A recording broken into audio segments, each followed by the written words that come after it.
não contratar um profissional especializado é um erro que eu vejo por aí, fazendo cursos, enfim. Mas talvez pior do que isso, né? Pior do que não tomar um remédio, talvez seja tomar o remédio errado. Então, o que eu vejo por aí são algumas famílias que contratam um serviço que não é especializado, apesar do rótulo dizer que é especializado. Interessante. E esse é um problema que eu vejo cada vez mais acontecendo. Você você pode até consertar o seu carro ali, né? Mas se você não consertar o seu carro, alguma coisa vai. Se você quiser consertar o seu próprio carro, sem contratar um mecânico, provavelmente em algum momento você vai ter um prejuízo. Isso aí é não contratar ninguém. Mas se você tomar um remédio errado e contratar um mecânico ruim, né? Ou um mecânico que ele está acostumado a consertar um determinado tipo de carro, você chega com um carro elétrico, com uma outra tecnologia, aquela pessoa, os dois são carros, mas não é a especialidade daquela pessoa cuidar das especificidades de um carro elétrico, você pode ter ainda um prejuízo pior, né? Pode ser uma coisa Exato. ruim. Ou você tá com algum problema no coração e você busca ajuda num veterinário, né? O especialista errado, né, para um problema que você tem, né? Exatamente. E aí, acho que quem acompanha nossos podcasts já viram, a gente tem alguns podcasts falando sobre como investir melhor, quais os erros, evitar, enfim, sobre conflito de interesses, né? Tem se falado bastante nisso. E aqui quem quiser saber um pouco dessa parte, tem outros vídeos falando disso, mas aqui eu vou entrar num outro tema, vou dar algumas evidências de como é o dia a dia qual que é o problema dessa contratação de um profissional não especializado, tá bom? Então, se alguém ficar ofendido, o problema é seu. Paciência. Paciência. Seguinte, vamos supor lá, você vê aumento substancial de patrimônio e você viu nosso podcast, fez um planejamento e agora você vai contratar alguém para executar, alguém para cuidar do seu dinheiro, tá bom? Então, você tem lá, vai contratar um banker, um assessor, um agente autônomo, um advisor, sei lá o nome, cada instituição dá o seu nome lá, normalmente é em inglês bonitinho, tipo o nome de fundo de investimento, né? Plus, Max. Premium. Intelligence, Premium, Plus. Achei engraçado, mas tudo bem. Agora eu penso o seguinte, que nem eu falei, todo mercado tem os bons e os ruins, tá? Vamos pensar que as pessoas sejam extremamente ética e extremamente capacitada. Tá? E você contratou esse profissional que eu já estou dizendo que ele não seria tão especializado quanto você imagina.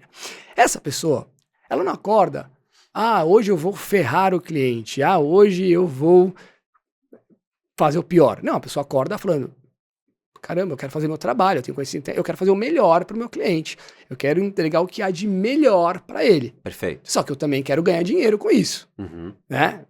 A grande parte do mercado financeiro trabalha no modelo de sell side. Resumidamente, a pessoa te vende um produto financeiro e é comissionado para isso, tá bom? E agora eu vou te dar dois casos. Um exemplo, eu tive o cuidado de ir lá e fazer esse teste, isso é fato, tá bom? Não é opinião, não é o que aconteceria hipoteticamente. Isso é fato, tá bom? Interessante. Eu vou te fazer uma pergunta aqui do que você, como um bom banker, como um bom assessor, um bom advisor, faria nessa situação.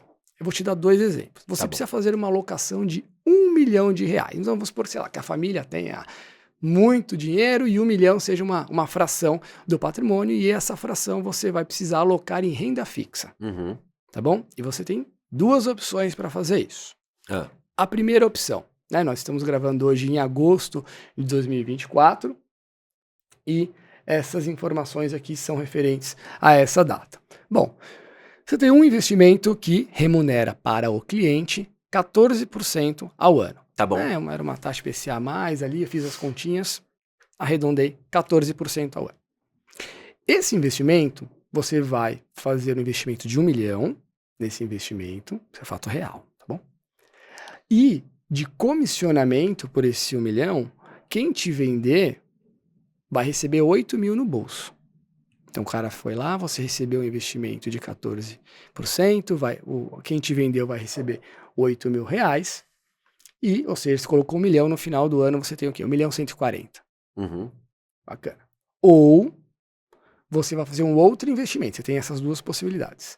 Ao invés de 14% que você tem esse investimento, você vai disponibilizar para o seu cliente, para a família que você atende, 12%. Aham. Ou seja, né, um retorno menor. De comissionamento, por ofertar esse valor menor, ao invés de você receber 8 mil, você vai receber 0. Tá? 0. Uhum. Não vai receber comissionamento por ele. Então é uma taxa menor e um comissionamento inexistente. Tá bom? No final do ano, esse 1 milhão, que no outro exemplo virou 1.140.000, nesse vai virar 1.116.000. Tá? Ou seja, 24 mil reais a menos. Qual desses dois você imagina que o banker, o assessor, vai te oferecer? O cliente ganha mais, o outro cliente ganha menos. A pessoa ganha um comissionamento maior, o outro, o comissionamento é 0. Uhum. Acho que é autoexplicativo. A pessoa que trabalha, né, e vive desse comissionamento não vai te oferecer alguma outra coisa. A pessoa vai trabalhar de graça? Não vai. Trabalhar de graça. E ainda você Exatamente. vai ter um resultado pior? Não vai. Só que tem um asterisco aí. No primeiro exemplo, onde é o teoricamente bom para todo mundo, porque o cliente ganha mais e o assessor ainda recebe esses 8 mil reais de comissionamento, não tem rating. O que é rating para quem está ouvindo a gente? Tá bom. O rating, para falar de uma maneira bem simples, é o nível de segurança ou o nível de risco que um determinado investimento tem. É uma das análises, tá bom? Tem várias. E dentro desse rating avalia como é que funciona, qual que é a possibilidade de você reaver esse dinheiro, quais são as garantias. É como se dessem uma nota para esse investimento de 0 a 10. É uma nota, esse investimento de 0 a 10, exatamente. Tem diversas classificações. Nota de risco. Esse tipo de investimento sequer tem uma nota de risco. E esse investimento de 12%, que tem 0 de comissionamento, tem a maior nota de segurança possível. É justamente por isso que ela não entrega um retorno tão grande. E por ela ser tão boa e todo mundo querer, também ela não paga comissionamento nenhum para o seu assessor, para quem está vendendo ele. Então esse bom para todo mundo nem sempre é bom para todo mundo. Por quê? E a gente está falando de erro. Depende dos asteriscos. Tem um ponto crucial. E aí eu tô lembrando que o assunto era contratar profissional não especializado. Tomar o remédio errado é pior do que não tomar, né? Sim. Então essa pessoa que é ética e é competente tem a oportunidade de colocar um investimento que rende mais. É bom para você. E ganha dinheiro. É bom para ela. Só que, e ela sabe de uma coisa, que no extrato do seu banco mostra o quê? Retorno. Sim. Não mostra o risco que você está tomando. Mostra a rentabilidade. Mostra a rentabilidade. Então ela chega lá no final do mês, esse aqui rendeu 1, esse aqui rendeu 2. Né? A gente já teve um caso, é muito raro a gente perder cliente, mas eu lembro que um dos clientes que a gente perdeu foi justamente porque a nossa rentabilidade em alguns ativos de renda fixa são menores do que a pessoa conseguia no mercado.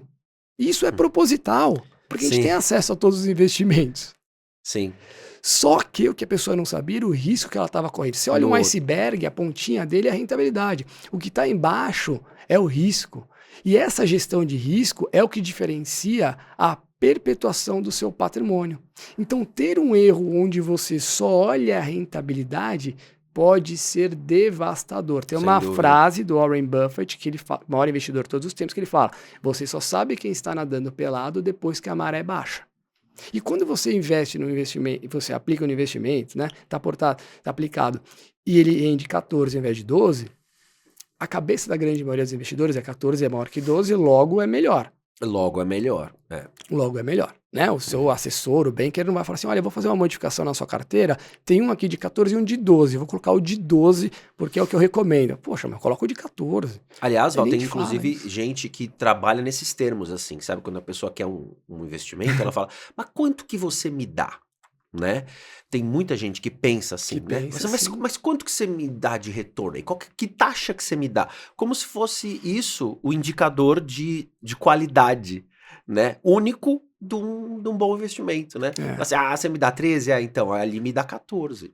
exato. Sem saber qual que é o risco que Mas você está a correndo. E a troco pessoa do não sabe quê? avaliar, né? Porque avaliar a rentabilidade é a coisa mais fácil do mundo. Você precisa saber o quê? Ser uma criança que sabe contar de 1 a 10. Né? 10 é maior que 9, logo prefiro 10 do que 9. O que não dá para aprender como criança, que esse é o maior trabalho que demora e demanda maior tempo numa alocação de recursos, é a diligência na segurança. É você saber Perfeito. exatamente, quando você vai montar uma salada de fruto, quanto daquele determinado risco você está disposto a correr em troca daquele nível de retorno. É isso que é o mercado financeiro, é relação risco-retorno. E quando nós estamos falando de famílias que têm um patrimônio maior ou que vão ter um aumento substancial de patrimônio, o papel número 1 é preservar e depois rentabilizar.